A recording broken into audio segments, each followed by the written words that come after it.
Kami itu punya ketentuan dalam hal menerima pengguna. Oke. Kami hanya diperbolehkan untuk menerima pengguna individu Ya. dan berkewarganegaraan Indonesia. Oke.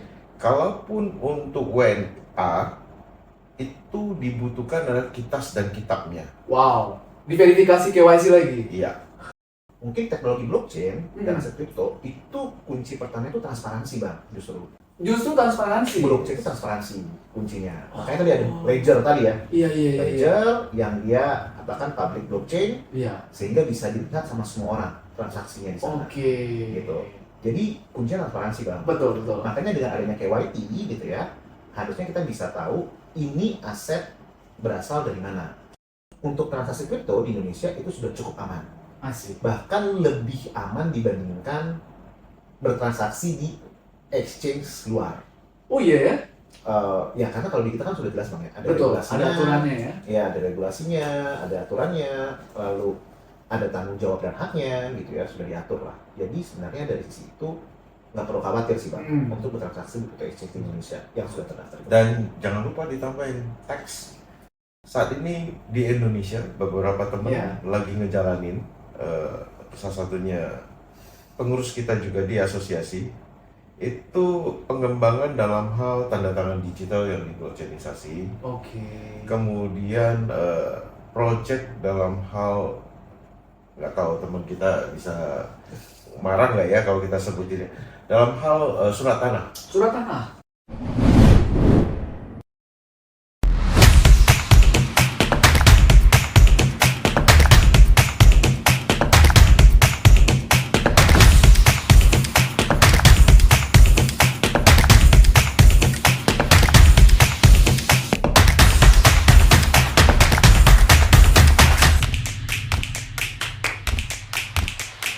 Wah, ini menarik banget ya soal memantau kan. Kan banyak yang bilang ini miskonsepsi atau enggak, ini mungkin boleh diluruskan gitu ya. Bahwa banyak nih uang-uang money laundering yang masuk dari Rusia ke Bitcoin exchange gitu. Tadi cerita bahwa datanya itu disimpan Bapepti, itu artinya setiap transaksi atas nama kita itu Bapepti punya locknya gitu ya. Atau sebenarnya Bitcoin ini private nggak sih kalau dari sisi pencatatannya?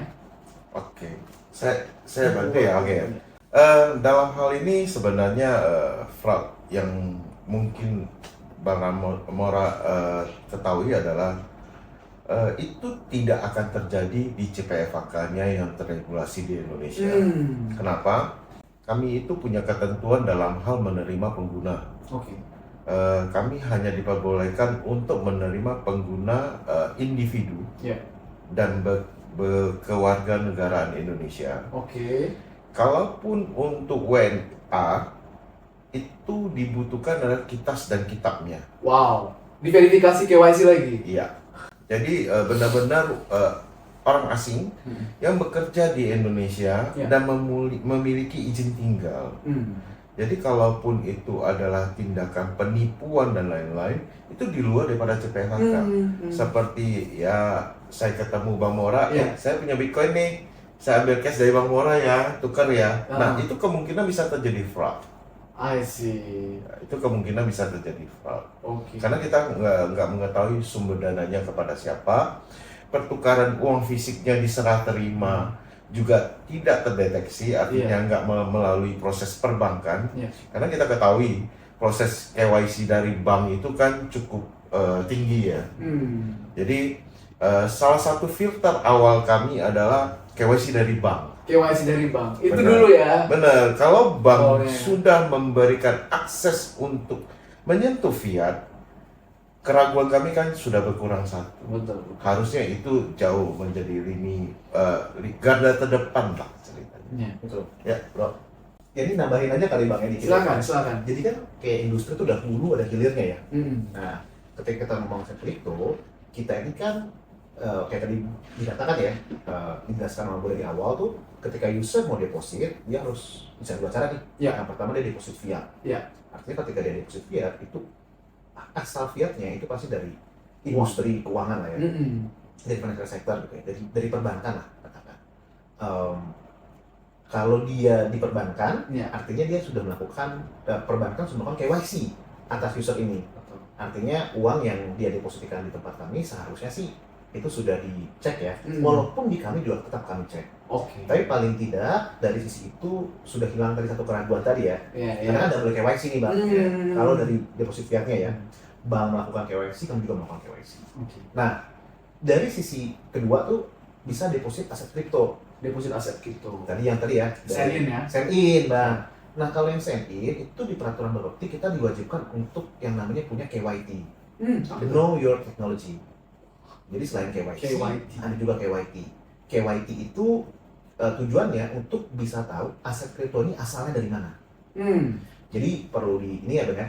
Mungkin teknologi blockchain dan aset kripto itu kunci pertama itu transparansi bang, Justru transparansi. Blockchain itu transparansi kuncinya. Makanya tadi ada ledger tadi ya. Iya. Ledger yang dia katakan public blockchain, sehingga bisa dilihat sama semua orang transaksinya di sana. Gitu. Jadi kuncinya transparansi bang. Betul. Makanya dengan adanya KYT gitu ya, harusnya kita bisa tahu ini aset berasal dari mana. So let's say misalkan berasal dari negara-negara yang masuk daftar OFAC. Jadi ada namanya OFAC list yang dia ngasih tahu tuh orang dan negara yang tidak boleh bertransaksi lah, gitu ya, atau FATF, Financial Action Task Force gitu kan. Mereka menyebutkan negara-negara yang high risk lah untuk melakukan transaksi gitu. Nah itu terdaftar tuh di KWT-nya kita, gitu. Sehingga kalau ada aset dari negara tertentu itu sudah langsung kita tolak bang, nggak bisa masuk, gitu. Nah hebatnya blockchain itu kita bisa lihat transaksi itu di public ledger-nya.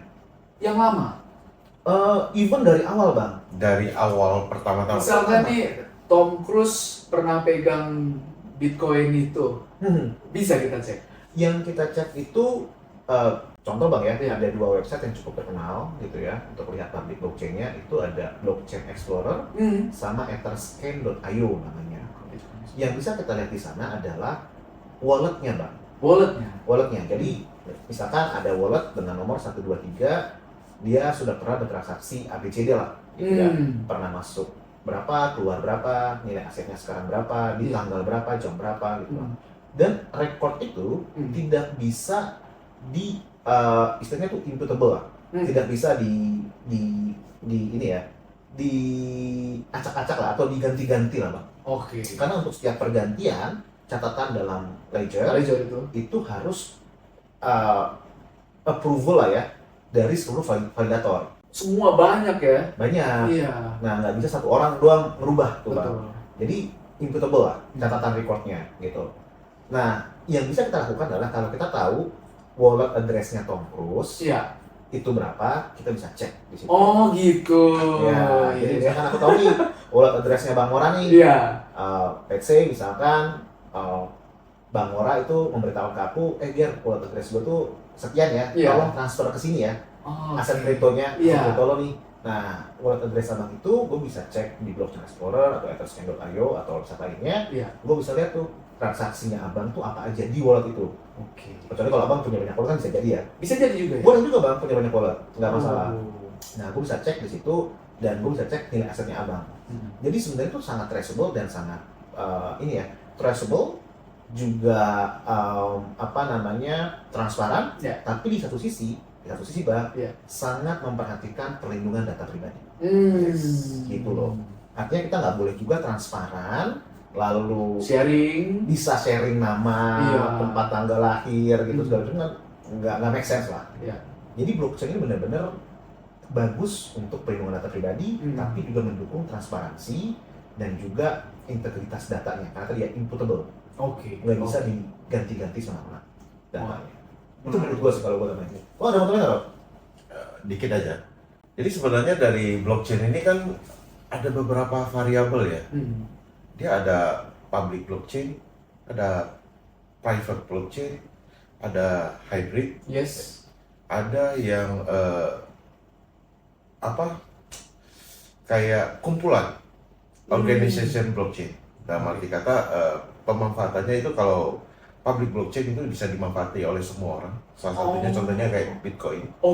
Private itu biasanya yang dipegang oleh government. Oke. Kalau organization blockchain itu seperti perbankan. I see. Antar bank gitu iya, ya. jadi antara bank A dengan bank B itu koordinasi dalam hal seperti kita bilang Swift code yang sekarang lagi berjalan. Kalau di blockchain kan itu transaksi itu tidak ada off time-nya lagi.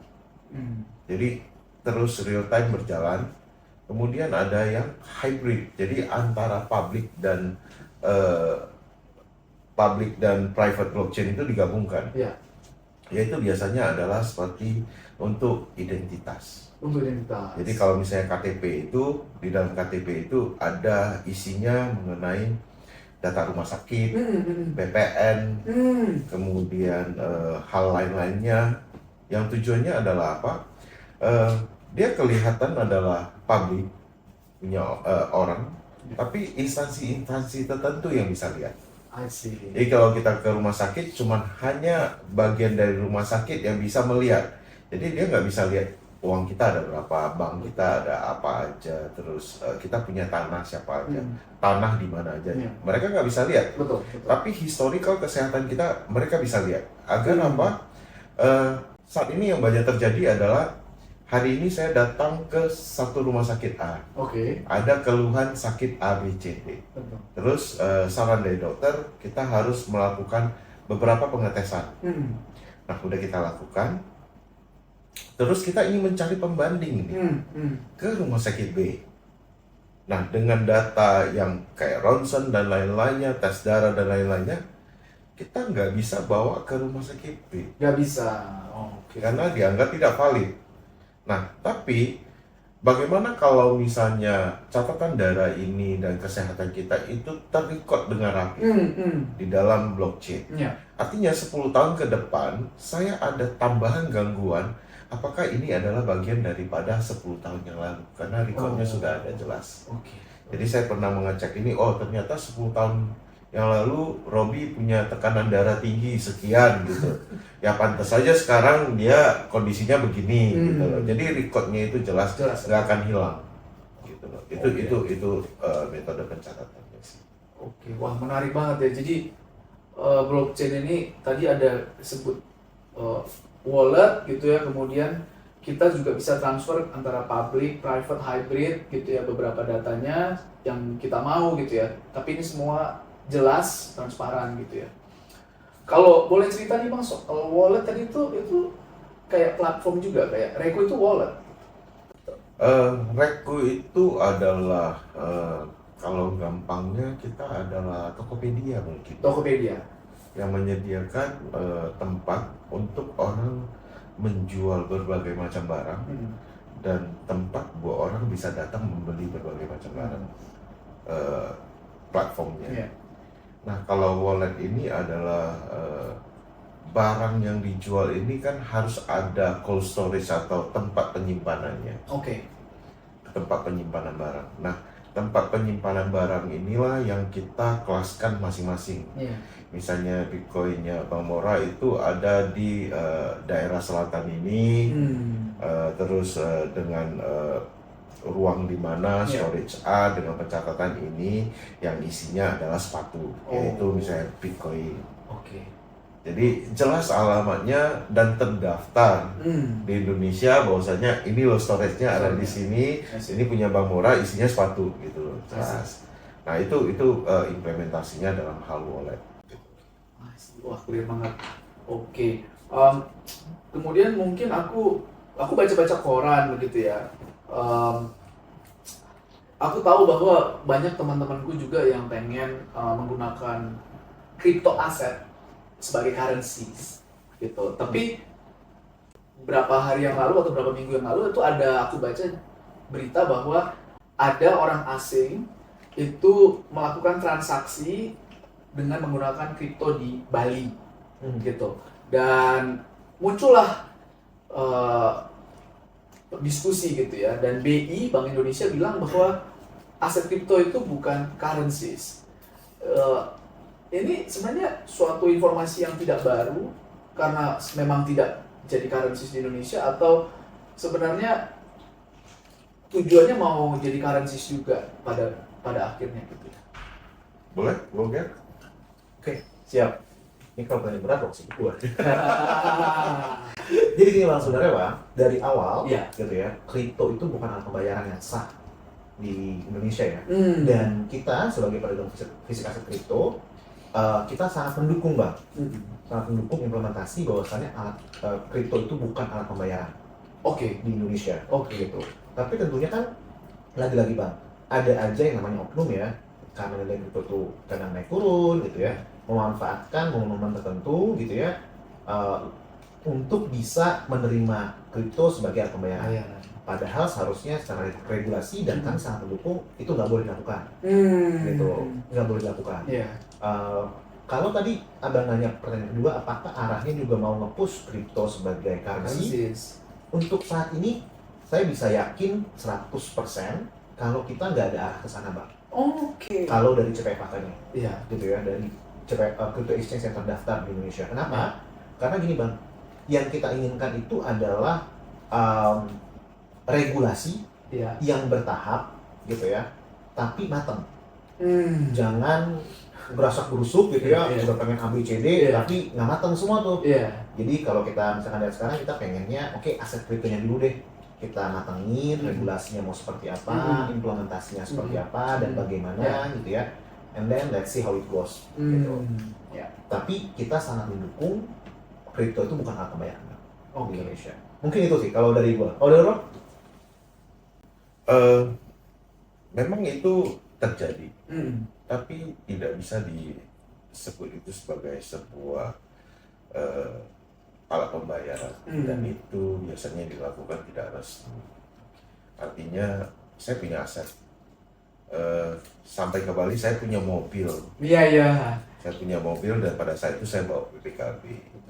Terus pada saat itu saya ingin menyewa villa Betul. dalam jangka waktu panjang. Ya, artinya oke, Anda punya villa tapi saya punya mobil nih, boleh nggak? Barter aja. Saya barter aja. I see. Tapi yang kita jadi acuan kan rupiahnya. Iya, betul. Ya, oke, kita taksasi ke showroom dulu lah, Iya. yaitu pintu dan reku. Yes. Kita kasih, Uangkan dulu, rupiahkan dulu. yes. Ya, ayo kita taksasikan dulu ini mobil seukuran berapa sih harganya? Oh, mobilnya harganya 300 juta. Oke, cocok nih dengan villa saya untuk 2 tahun. Tapi saat ini saya nggak butuh rupiah nih, Bang Moran. Iya. Oh, kalau gitu mobilnya saya butuh. Iya. Boleh kan saya Bisa bawa dong. mobilnya untuk jalan tanpa harus saya rupiahkan mobilnya yang sekarang harga 300.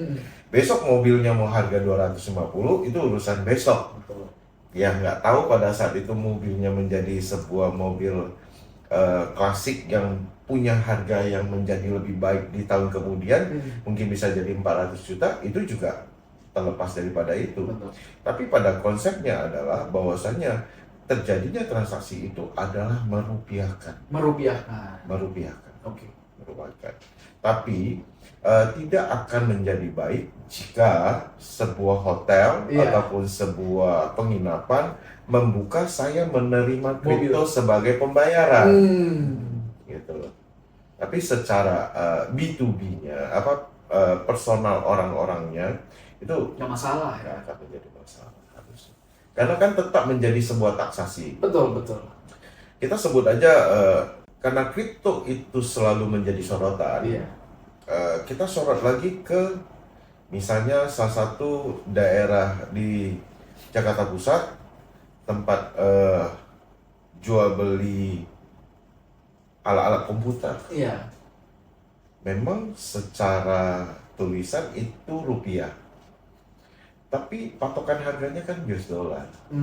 Betul. Jadi kalau besoknya US dollar itu menjadi 16.000, itu harga price-nya itu berubah. Yes. Jadi ya tetap mereka memvalidasi daripada aset tersebut harganya berapa dalam bentuk rupiah, itulah yang akan ditetapkan. Iya, benar sekali ya. Jadi memang tadi itu seperti contoh yang Mas Robi bilang, kita mau nyewa villa dengan menggunakan mobil gitu ya. Atau misalkan kita punya emas nih, kita mau nyewa villa, kita kasih emas kita gitu. Itu kan sebenarnya wajar-wajar aja. Cuman kita nggak boleh sebagai hotel nggak boleh bilang, kami menerima emas ya untuk pembayaran gitu. Karena mungkin pajaknya juga nggak ke-record ya. Benar. Tapi kalau rupiah itu kan ada transaksi, ada nota, ada di-cut gitu ya. Yes. Karena secara undang-undang itu sendiri juga mengatur bahwasanya alat pembayaran resmi di Indonesia itu adalah rupiah. Oke. Jadi semuanya tetap harus merefleks kepada rupiah. Oke, menarik banget ya teman-teman, kita jadi banyak lebih tahu tentang detail soal platform kripto dan hal-hal apa aja yang jadi isu yang mungkin teman-teman mau pelajari dulu sebelum memulai investasi kripto.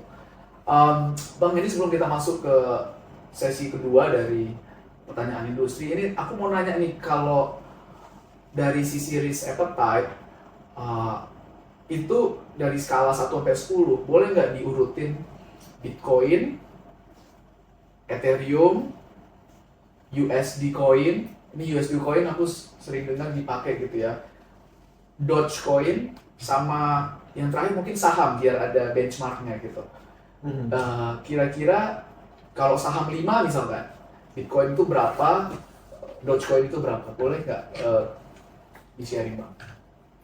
1 sampai 10 maksudnya diurutin. Diurutin, terserah, diurutin aja. Yang 1 itu adalah nilai yang besar atau 10 nih nilai besarnya? Oh, dari high risk high return yang 10. Yang paling yang 10 high risk high return. Kalau 1 low risk low return. Kalau saya 1 itu adalah Bitcoin ya. Wih, 1 itu Bitcoin ya. Kedua Sun, Iya. surat utang negara, mungkin itu nomor 2 buat saya. Oke. Ketiga adalah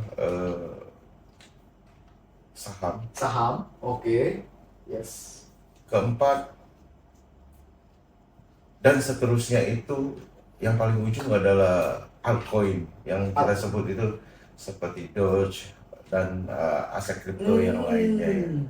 Karena menurut saya itu high risk high return karena secara beberapa hal kadang kita bukan hanya melihat fundamentalnya tapi kadang-kadang bisa dipom-pom ceritanya oleh sebuah sosok, misalnya seperti Elon Musk bilang, wah Doge lagi mau kita manfaatkan ini untuk bisa beli Tesla, besok harganya naik. Ternyata ditunggu 2-3 bulan nggak jadi bisa beli Tesla, harganya juga slow down lagi. Jadi menurut saya itu sebuah aset yang tidak bisa saya investasikan, tapi bisa saya tradingkan. Oke. Artinya begitu Elon Musk sudah ngomong itu, saya harus cepat-cepat beli. Betul. Tapi terlaksana atau tidak terlaksana, saya harus melihat 3 hari ke depan. Kalau harga sudah menguntungkan buat saya harus jual. Oke. Nah, itu menarik banget ya. Ada dari opportunity blogger ya di setiap jalan. Bang, sorry nih Bang, ini tuh gini ya, tadi kan high risk high return ya, High risk high return. yang paling Yang 10 ya? Iya. Oke. Jadi gue mungkin jawabnya based on teori aja kali ya. Based on teori kan, ya government bonds atau kayak suatu negara itu kan pasti safe haven aset lah ya. Iya, gitu safe ya. haven ya. Iya, safe haven aset lah. Jadi mungkin suatu negara nomor 1 kali ya. Oke. Based on teori nih Bang. Oke. Based on teori, safe haven asetnya nomor 1 suatu negara, government bonds. Nomor 2-nya itu antara Bitcoin atau saham. Karena depends on saham mana nih. Ya dong. Iya. Ya kan, usaha mana nih yang BCA dibanding sama Bitcoin? Oh, BCA ya? BCA. Saham BCA ya? Bank Mandiri. Berarti saham-saham Himbara lah ya, dan bank-bank gede. Himbara. I think agak susah juga sih ya, karena gini. Kalau ngelihat high risk high return-nya sih kayaknya nomor 2-nya tuh in between kali ya Bang ya. Bitcoin dan sahamnya bank kali ya. Atau sahamnya bank. Karena kayaknya sih quite similar lah ya. Ya, in terms of dia punya stability, price stability, dan juga risk dan return-nya gitu ya. Misalnya kalau contoh melihat pas krisis keuangan 98 gitu ya, itu akan hancur-hancuran tuh saham-saham. Ya mungkin nggak bisa dinulir ya, karena Bitcoin itu dengan saham itu kan terdiri dari banyak. Ya kalau Bitcoin kan salah satu produk. Kecuali kalau ditanya aset kripto dan Saham. saham. Nah ini adalah dua hal yang apple to apple. apple to Ya, apple ya, apple to apple. sama general ya, ya. kecuali kita bilang Bitcoin dengan saham Saham BCA. dulu. Iya, Iya. blue chip gitu ya. Mungkin itu ya. Terus mungkin yang ketiga itu baru kalau gue namanya utility token bang. Utility token. Jadi token yang punya kegunaan. Token yang punya kegunaan kayak tadi ya, Ethereum. Oh. Dia token yang punya kegunaan gitu ya. Nah, the rest gitu ya, itu adalah token yang kita bilang ya inilah ya meme token lah ya. Meme token. Jadi token yang kita belum tahu nih kegunaannya untuk apa. Ya, mungkin kayak Dogecoin gitu ya. Itu yang sangat high risk high return menurut gue sih. Oke. Jadi mungkin itu kali ya kalau urutannya dari gue ya. Wah, Based on teori ya. betul. Tapi kalau based on my own principle dong satu Bitcoin dong. wah, keren. Dasarnya ya prinsipal beda tipis ya. Jadi tadi teman-teman seperti yang dibilang oleh Mas Robi dan Gerginto, Bitcoin itu kalau dari sisi risk and return itu antara 1 dan 2 tuh di bawah gitu ya.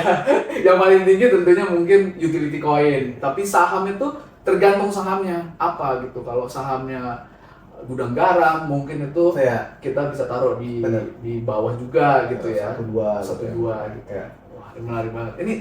Ini menarik Bang karena kita kan saat berinvestasi itu kan nggak semua orang punya waktu untuk ngecek ya. Dan kita butuh pemahaman yang mendasar kayak first principle ini gitu Ya. tentang kripto untuk bisa investasi gitu. Tadi kita sudah bahas soal apakah Bitcoin itu bisa disamakan dengan suatu saham gitu ya.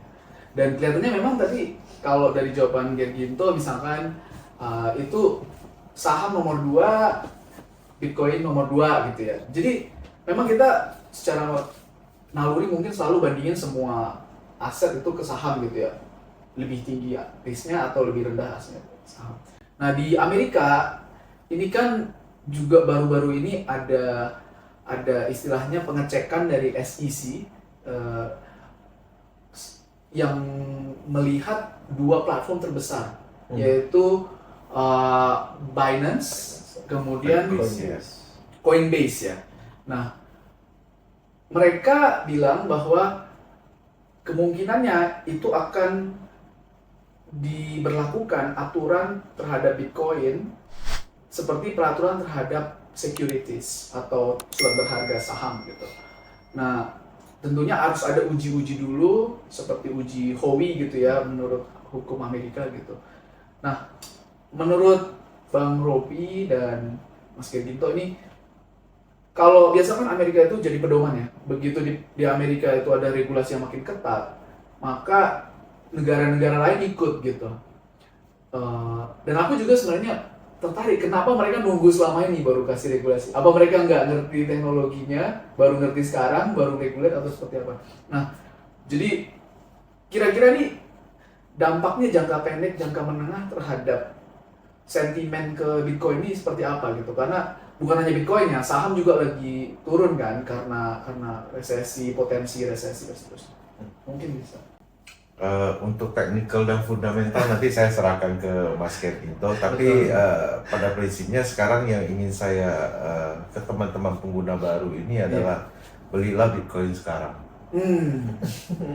Karena gelombang per 4 tahun ini selalu gangguan hal yang sama.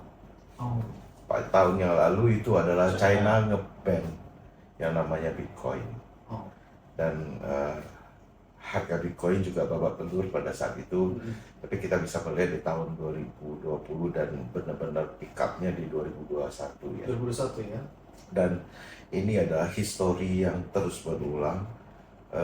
Sebenarnya buat teman-teman yang ada di Indonesia tidak perlu panik. Karena Indonesia sudah ada aturan yang begitu lengkap dan komplit. Sedangkan yang di Amerika SEC itu belum mengatur. Belum mengatur, tapi kenapa mensuspend orang gitu ya. Tapi ya itu detailnya teknisnya sudah blocker ya. Iya. Oh. Mungkin dikit kali Bang ya. Gue jelasin dulu sedikit sejarahnya kali ya. Iya. Howey test kali ya. Jadi sebenarnya Howey test itu tuh bukan tertuang di peraturan. Not even on the federal or state regulation gitu ya. Tapi asal muasal Howey test itu, jadi dulu SEC itu pernah ribut sama salah satu pihak, and then Supreme Court itu pakai yang namanya Howey test. Howey test untuk ngecek ini sekuritas apa enggak. Betul. Itu cuma alat yang digunakan, argumen yang digunakan di pengadilan. Okay. And then that's argumen, karena waktu itu SEC menang, argumen ini dipakai terus nih sama si SEC. Oh, presiden ya? Ya, presiden lah. Artinya itu bukan kayak satu ada aturan yang bilang harus dicek pakai hoi test gitu ya. Tapi itu presiden lah gitu. Nah, jadi karena itu argumen dan presiden, sehingga muncul nomor 2 nih Bang, bahwasannya karena itu argumen dan presiden, itu tergantung sudut pandang orang melihat hoi testnya. Gitu ya, gimana dia bisa berargumen dan sudut pandang mana yang dia pakai untuk bisa membuktikan secara hoi test ini valid sekuritas atau enggak. Gitu. Jadi kalau kita misalkan lihat hoi test, paling enggak tuh ada, setahu gue ya, itu ada 3 prinsip. Yang pertama, itu involve lu take risk on your money, gitu ya. Jadi ada money yang kita taruh untuk satu risiko, gitu. Yang kedua, ada common group di situ, artinya common group itu ada sekumpulan orang, gitu, yang bertanggung jawab atas uang itulah, gitu ya. Yang ketiga ada ekspektasi profit jangka panjang dari apa namanya, uang yang ditaruh untuk diresikokan itu ya. Gitu ya. Nah, kalau menurut gua dalam pandangan seperti itu ya Bang ya, maka semua hal di dunia ini jadi sekuritas. Kalau terlalu luas ya. Terlalu luas. Iya. Menurut gua misalkan lo taruh duit di deposito, gitu ya, berarti lo taruh duit di deposito, itu kan take risk juga. Ketika dia bangkrut, balikin ini deposito lo, gitu ya. Jadi itu not even zero risk lah ya.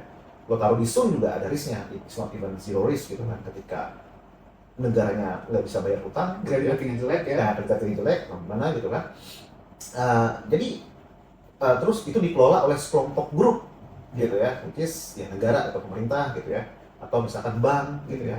And then involve expectation of profit in the long term misalkan, atau in the certain period gitu ya. Ya sama gitu kan. Jadi kalau terlalu luas kayak gitu, gitu ya, kita memandangnya, maka semua yang ada di dunia ini sekuritas gitu. But again, karena itu argumen di pengadilan, hoi test itu sebuah argumen di pengadilan, maka itu jadi tergantung sudut pandang orang yang melakukan tes, gitu ya. Makanya ketika SEC itu bilang satu aset tertentu adalah sekuritas, it's not like 100% being taken by the government or even by the exchange kan. Exchange-nya bisa appeal lah. Gitu, dia bisa appeal, enggak nih kayaknya ini bukan sekuritas deh. Gitu. Dan diargumentasikan lah. Gitu. Karena hoi test itu argumentasi tuh. Gitu, argumentasi pengadilan, sehingga ya penyelesaiannya ya mereka harus appeal di court itu, terus debat lah di sana. Kayak kasus SEC lawan XRP, ada Ripple. Namanya dua awal-awal tuh itu tuh. SEC lawan Ripple tuh. Panjang itu. Itu panjang tuh Bang, bertahun-tahun. Wow. Even udah hoi testnya ya. Udah ada hoi testnya dibilang itu sekuritas. Bertahun-tahun nggak kelar-kelar nih. Wow. Kenapa? Karena lagi-lagi hoi test itu argumentasi. Jadi itu it's not like a benchmark, atau guidelines gitu ya, yang bisa dipakai oleh semua orang. Nah, coming from that gitu ya, kalau udah ada hoi test di Indonesia gimana nih? Nah, di Indonesia sendiri kita punya aturan yang berbeda Bang. Kita ada yang namanya AHP, Analytical Hierarchy Process ya, kalau misalnya P-nya ya, prosedur ya, berarti ya. AHP. Ini untuk melihat Bang, apakah token itu mempunyai nilai standar tertentu berdasarkan hitungan di AHP gitu ya. Mempunyai nilai standar tertentu untuk bisa termasuk sebagai aset kripto di Indonesia. Jadi saat ini ada Perba 4 2023 yang terbaru hanya ada 501 token Bang. 501 token yang bisa diperdagangkan di Indonesia. Yang lain antri tapi belum bisa masuk gitu, selebihnya belum dianalisa lah. Belum dianalisa, dapat approval ya. Atau belum dianalisa, atau nilai tesnya secara AHP belum layak untuk diperdagangkan di Indonesia. Nah, kita punya safeguard-nya sendiri tuh, namanya AHP, Guidance di Indonesia. Jadi kalau menurut aku sih ya, teman-teman gak usah takut tentang hoi test karena itu argumentasi, dan Indonesia udah punya guidance-nya sendiri. Itu dari regulator kita, Bapepti, yang sangat baik mengeluarkan AHP. Dan baru-baru banget ya, kayaknya baru beberapa hari lalu ya, Perba 4 2023, 501 token. Minggu lalu lah ya. Minggu lalu ya. Nah, terkait SEC versus Binance versus Coinbase, again, Mungkin karena kita nggak tahu detailnya ya, Iya. detail tuntutannya, detail argumentasi dari SEC, itu juga dari kalau dari Binance dan Coinbase bilangnya Iya. mereka sudah pernah report ke SEC gitu ya terkait Iya. hal ini beberapa kali tapi nggak ada tanggapan. Karena kita nggak tahu detailnya, at the moment mungkin kurang bijak kalau kita menanggapi ya Bang ya, Oke. kurang bijak ya. Oke. Tapi yang bisa kita katakan bahwasannya kalau di Indonesia regulasinya udah jelas, sudah ada guidance dan safeguardnya Bang. Oke. Mungkin itu Bang kalau dari sisi kita ya. Wah, menarik banget tadi analisis soal komunitasnya ya. Analisis. Jadi di Indonesia ini kelihatannya kita sedikit lebih cepat dan lebih maju dari sisi regulasi untuk aset-aset kripto ya. Betul. Jadi tadi risikonya kalau invest dari Indonesia dengan menggunakan platform Indonesia harusnya lebih kecil daripada misalkan nyebar di aset-aset kripto di luar. Ya. Ini ada perbanyak juga tadi ya, dan AHP tadi ya. AHP, betul Bang. Menarik banget. Mungkin yang kita juga tertarik ini selain kripto yang nilainya naik terus karena supply-nya makin rendah atau makin sulit gitu untuk miningnya gitu ya. Jadi ada scarcity principles di situ, makin sulit dicapai, harga makin naik. Tapi ada nggak sih turunan atau kegunaan dari kripto yang mungkin bisa dikembangkan, atau mungkin kegunaan dari teknologi tadi yang Android tadi Pak Rodi bilang soal blockchain itu yang paling baru sekarang itu apa-apa aja sih turunan atau kegunaan dari blockchain teknologi? Kalau sekarang sih semua masih tahap proses ya. Banyak hal yang terus berkembang harusnya di sisi para pengguna muda sih. Kalau menurut saya sekarang nih banyak game yang semua udah mulai develop di blockchain gitu ya. Game develop di blockchain. Ya, jadi kita sudah punya dunia metaverse, artinya punya dunia sendiri di dalam game. Iya. Sehingga semua pengguna itu bisa langsung ketemu bertatap muka di games.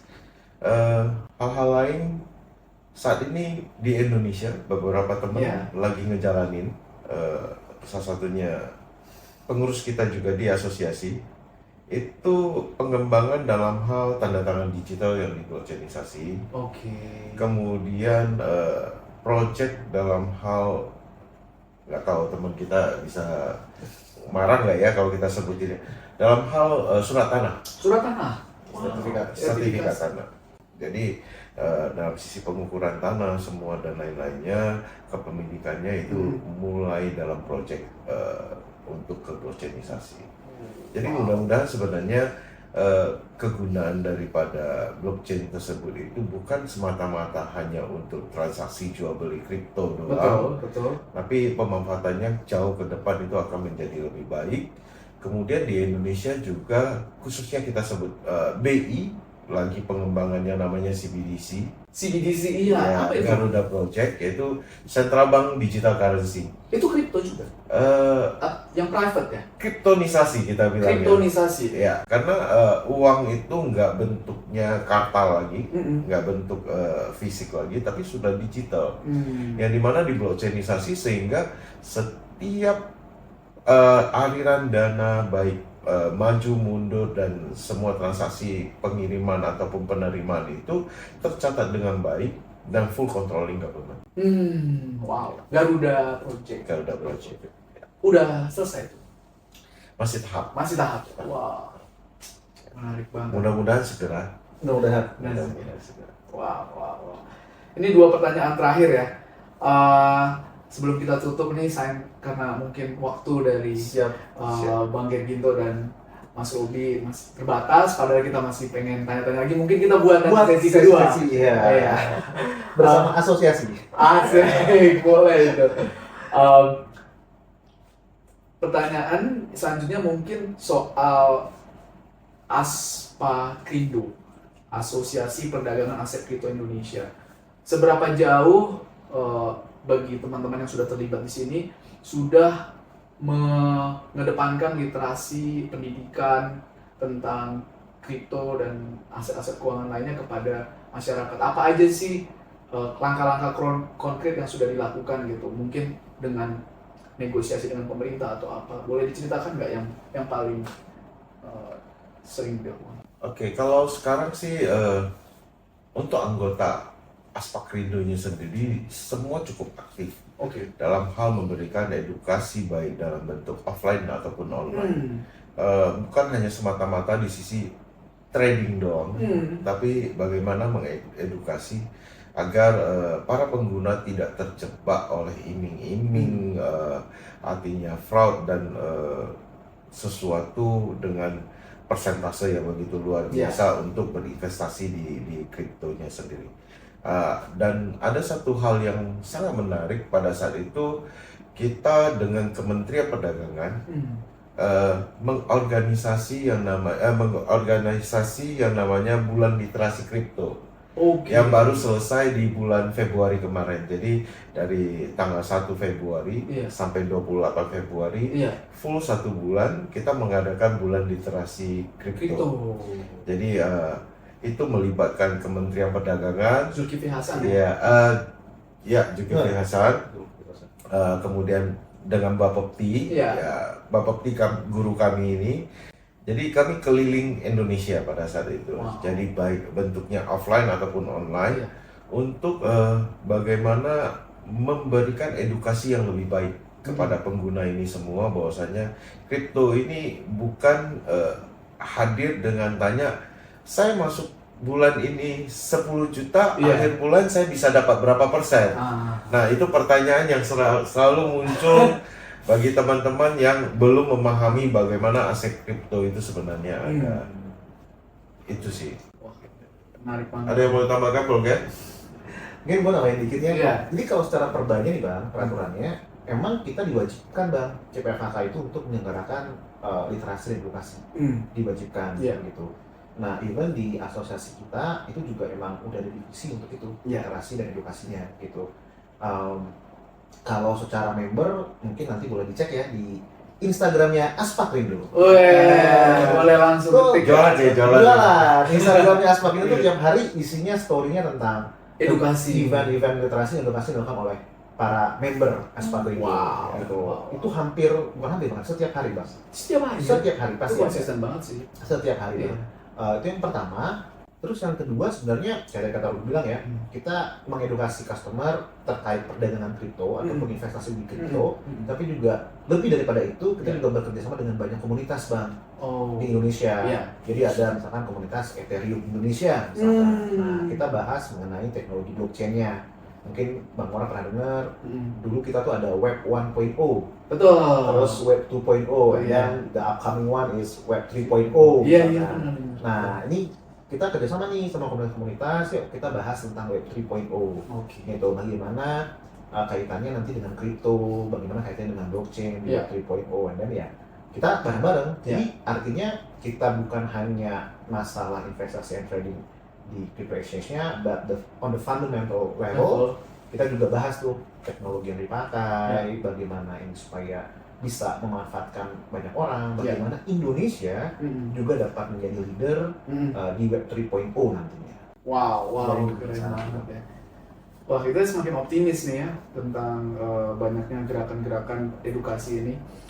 Mungkin yang terakhir, jadi kita tahu ya bahwa sebenarnya kalau dari percakapan tadi, sepertinya industri kripto aset ini mendorong desentralisasi finance gitu ya, yang membuat kita itu tidak lagi bergantung pada pemerintah gitu ya untuk misalkan melakukan berbagai transaksi atau melakukan berbagai investasi gitu ya. Namun supaya bisa menjawab keresahan masyarakat nih, terutama soal cyber security, ya. Cyber security ini kan masalah bukan hanya di kripto aja, di bank perbankan juga masalah ya. Apa aja sih langkah-langkah yang sudah dilakukan oleh Pintu atau Reku atau Aspakrindo gitu untuk menjamin bahwa platform-platform yang ada ini tidak gampang dihack gitu. Karena ini terjadi beberapa kali, sepertinya hackernya tuh jago banget gitu. Memang hacker kan biasa lebih jago daripada regulatornya ya. Nah, boleh nggak cerita untuk supaya orang misalkan lebih optimis lagi untuk investasi di kripto? Cakap bro. Ini Bapak, silakan bro. Tapi edit yang additional mungkin Bang, yang pertanyaan sebelumnya Bang. Karena kebetulan Bang Mora di prakerja kan, ya sebagian part of literasi edukasi mungkin nanti bisa join Bang. Oh gitu, siap. Edukasi kripto dan blockchain. Boleh tuh, boleh. Mungkin jawab yang ini ya, pertanyaan yang terakhir tadi ya. Jadi memang cyber security itu Bang, kayak Bang Mora bilang itu ada di mana-mana lah, cyber security problem gitu. Di Indonesia sendiri kita itu secara peraturan tadi ya udah ada beberapa banyak ISO Bang, yang wajib dipunyai oleh CPFK. Selain ISO 27001 ya, ada juga ISO mengenai cloud teknologinya, penyimpanan kan di cloud Bang. Benar. Apa yang harus, kalau saya nggak salah ada 2-3 ISO lah yang harus wajib dipunyai oleh CPFK ya, atau Crypto Exchange di Indonesia gitu. Itu yang pertama. Yang kedua Bang, itu kita juga ada audit berkala Bang, audit sistem yang berkala gitu ya, dari penyedia ISO kita ya. Jadi kalau misalnya kita pakai sistem ISO itu diaudit berkala oleh si auditor ISO-nya. Jadi katakan 3 bulan sekali, 3 bulan sekali, 6 bulan sekali untuk melihat, hey guys, ini udah ada ISO-nya, lu bener lakuin apa enggak nih? Gitu. Jadi itu sisi yang kedua Bang. Nah sisi yang ketiga, kita tuh juga ada di setiap CPFK itu diwajibkan ada divisi IT cyber security. Itu based on peraturan. Harus ada divisi IT security. Sampai segitunya ya. Diwajibkan Bang. Diwajibkan gitu. Jadi ada beberapa divisi yang diwajibkan ada di CPFK. Bare minimumnya tuh sekian divisi gitu ya. Selain IT apa lagi? Ada keuangan, gitu ya. Ada kalau gua nggak salah ada legal, gitu ya. Jadi ada beberapa yang wajib Bang di bare minimum jumlah divisi yang harus ada di CPFK ya, Crypto Exchange Indonesia. Nah, terlebih daripada itu Bang, sebenarnya juga yang paling penting ya, masalah cyber security di crypto ini Bang, sebenarnya yang paling sering salah itu adalah dari usernya sendiri. Jadi kita juga harus melakukan kita harus melakukan edukasi ke user kita Bang, terkait pengamanan aset kriptonya. Jadi kalau kita punya password, ya passwordnya jangan di-share ke orang lain, atau passwordnya jangan ditaruh di tempat yang bisa diakses oleh pihak-pihak yang tidak kita ini ya, tidak kita maui lah ya. Jadi kalau kayak contoh kan Bang, yang katanya kasus di bank kemarin, itu kan karena katanya ada pegawai bank tersebut yang membuka website publik di komputer server kantor, gitu ya. Nah, harusnya kan nggak boleh gitu kalau komputer server kantor, jadi dedicated hanya untuk sistem di kantor. Jangan bisa membuka website yang lain. Gitu. Benar. Jadi karena kalau nggak bisa disupin sama virus and then they take all data gitu ya. Nah, jadi memang dari sisi usernya Bang, kita juga harus kasih tahu user dan pegawai segregasi akses gitu ya. Harus ada segregasi akses yang jelas, and then logbook akses yang jelas kalau sistem kita. Dimana itu part of the ISO lah, gitu ya. Part of the user, kita harus ngomongin tuh masalah cyber security-nya. Kalau kamu punya private key untuk akses kripto kamu, atau kamu punya password untuk bisa akses aplikasi kripto kamu, please jangan share kemana-mana. Simpen baik-baik, gitu ya. Jangan disimpan atau di show off di Instagram misalnya, di sosial media gitu lah. Karena itu bisa menjadi salah satu cara atau jalan masuk dari hacker-hacker tadi. Jadi sebenarnya cyber security ini it's both ways lah. Dari crypto exchange-nya harus menjaga, dari usernya pun harus menjaga cyber security-nya. Itu kali kalau dari gua. Gimana Rob? Lengkap sih, lengkap. Lengkap ya. Pada prinsipnya adalah bagi pengguna kita sangat menyarankan agar bertransaksilah di calon pedagang visi aset kripto yang terdaftar di Indonesia.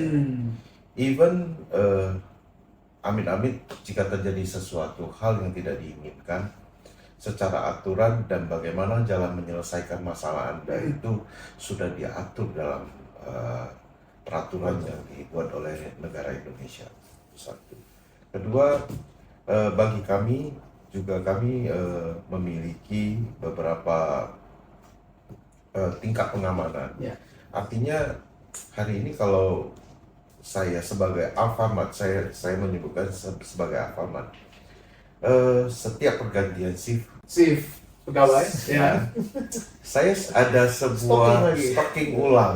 Itu Opnam satu stok ya? opnam stok. Kemudian Serah kasir terima. itu ada berapa rupiah yang harus saya standby-kan. Hmm. Bukan berarti seluruh kekayaan dari Alfamart itu dimasukkan ke dalam kasir ini. Oke. Jadi sudah ada, budget untuk hari ini untuk bisa beli lampu, beli ini, untuk bayar ini, bayar itu. Iya. Artinya klien mau withdraw satu hari standar kita kalau weekday itu ada berapa rupiah. Nah kita setiap hari akan opname itu kas. Iya.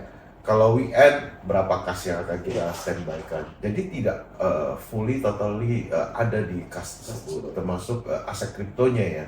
Jadi kalau misalnya kalau Bang Mora lihat ada sebuah exchange nih secara keseluruhan aset kriptonya digasak habis sama hacker.